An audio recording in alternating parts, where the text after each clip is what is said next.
Hi guys, welcome back to my channel. I'm back with another recap of Tyler Perry's Zatima, Season 4, Episode 10, Through the Fire. This is the mid-season finale, so let's get into it. So, it's now the next day. Zach and Fatima, they're in their bathroom getting ready to start their day. She's brushing her teeth, and he's asking her what's wrong. And she was just like, nothing's wrong. He was like, why you look so sad brushing your teeth? She was like, today is just one of the moods. I can't have a mood. And he was like, you can, but you know, if something's wrong, just let me know. She was like, no, it's whatever. So they get ready to start their day. As they leaving now, Deja's outside, and her and Fatima, they actually like kind of cordial talking, and Zach is looking like, what the heck is that? What's he got going on? And Deja was about to spill the tea, and then Fatima was like, so Zach gets into his car, and Fatima, she gets into her car, talk about, yeah, you just parked too close, and that was that. So by this time, Deja go on about her business. Zach makes it to work. Fatima gets to work. Just so happens she's at her desk, and Angela comes in, and she was feeling like a little woozy, whatever case it be, and Fatima was like, are you okay? She's like, yeah, I just had a nice date last night, and I had a little headache from the night over. And she was like, yeah, me too. I wasn't feeling too good either. Yeah, me either. So after that or whatever, she was like, I'm about to go get something. And she's like, yeah, we're going to the break room. So they both went to the break room together. By this time, Zach's at work.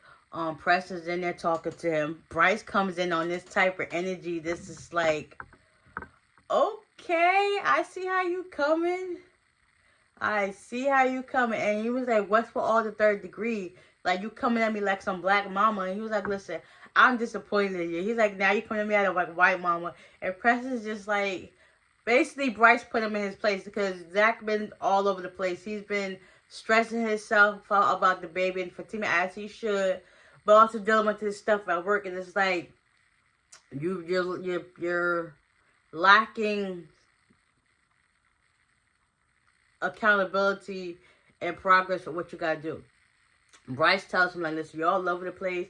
And he was like, I value your marriage and stuff like that, but this life work is not cut out for you, because it's like, there's going to be times when Fatima and the baby need you and you're not going to be home because you're traveling. He was like, what did that got to do with anything? He was like, listen, I'm Asian. My mom asks me all the time, when am I getting married? He was like, listen, I know how life gets, and I don't want to not be there around for my family and miss out on the milestones and stuff like that.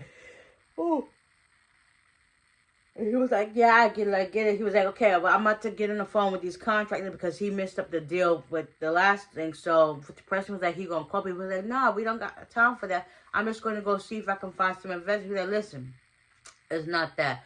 I will talk to somebody and then we'll go set up this meeting.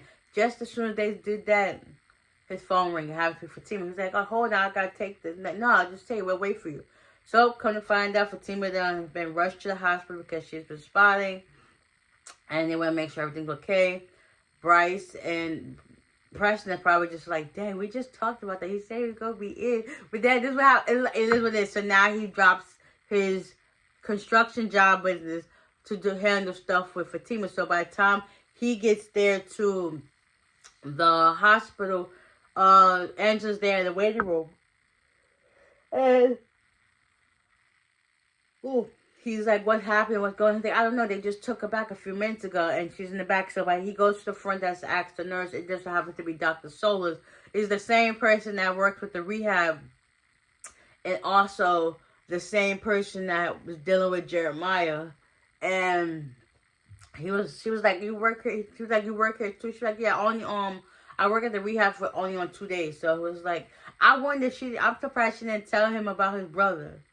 Like, yeah.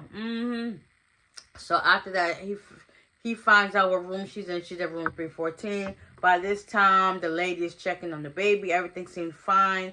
Just a little bit of stress, whatever case may be. By this time, the nurse leaves, and then the doctor comes in, and the doctor tells her, like, everything is fine. And he was like, so is there anything we should be worried about? She was like, no. Everything seems good. You know, just take it a little easy. and stuff like that. So the doctor was like, okay, we're about to discharge you and go on about your life. So basically, she don't gotta be put on bed rest. She just gotta take it easy and not be so stressed out. So the doctor leaves. Angela basically lets Zach know that Leslie is the reason why she's been stressed out. And yeah, I don't think Fatima was ever gonna tell him. Yeah. So he's mad about that. So by this time she's discharged. She's leaving the hospital as well in a wheelchair. Connie, she's at home sifting through her belongings that got burnt up in the fire. Jeremiah, he's back on his high. He went to ask the boys that normally give up his drugs. Oh, sorry guys. That he needed another fix, and he said, I got some pills. Couldn't find out how to be some ibuprofen. He was like, listen, if I'm gonna supply you and get you high the right way, you're gonna have to come work with me. So he ended up getting his fix. He goes in behind the building, has a little smoke. His mama comes to him in his thoughts, talking about, you need to get yourself together. You're better than this. I didn't raise you like this. You got people that love you. He's like, I don't got nobody that love you. She was like, Zach loves you. Zach loves you. He just tired of the stuff that you were putting him through. He loves you, because when he found out and heard that you almost overdosed and died, he shed a tear. Like, that's love. That is love. So his mom was like, listen, stop coming to me and your thoughts. I don't want you to do this for. So she ended up leaving and said, listen, he kept calling his mama, and she went to be filed. By this time, Connie's sifting through her stuff. The social worker come through. She was like, listen, I heard about your situation. She's like, I didn't get a chance to speak to my caseworker. She was like, I understand that, but, I heard a different story about, what really happened. And it was like, you heard that you was, cooking. She said she was cooking and,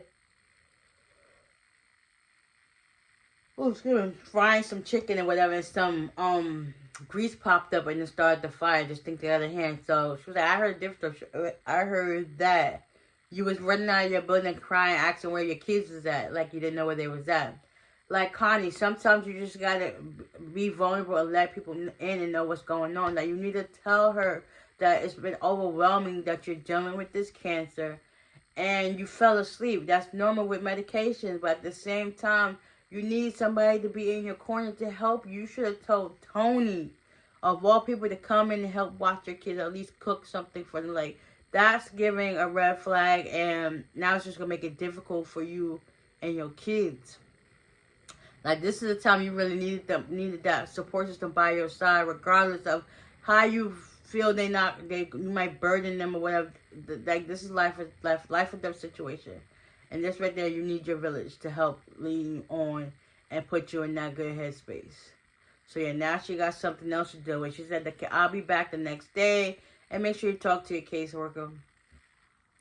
Fatima, she's discharged from the hospital. Zach pulls up to the car and he starts talking about, listen, you're the reason why the baby's stressed. It's like, what the heck? Because she wanted him to drop her off to her job so she could get her laptop and let her boss know that she's working from home.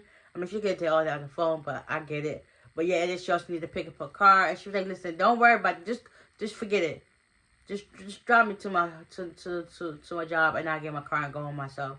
I was like, all right, cool, bet. So as he put it in the car, he slammed the door. She was looking like, and then, he drove the wheelchair back over. It was like, yeah. At the same time, Bryce called and told him about the meeting, and he was just like, yeah, I got to get my stuff back up to priority, dealing with this work and dealing with my wife and stuff like that. So it's just like, it's a lot this boy got to deal with. Hopefully he's going to take it one day at a time.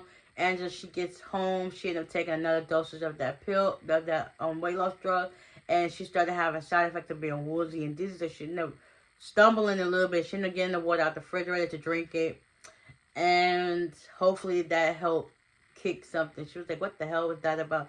Me too, girl. Me too. Like, sometimes you just got to give your body enough time to, like, woosah for a moment.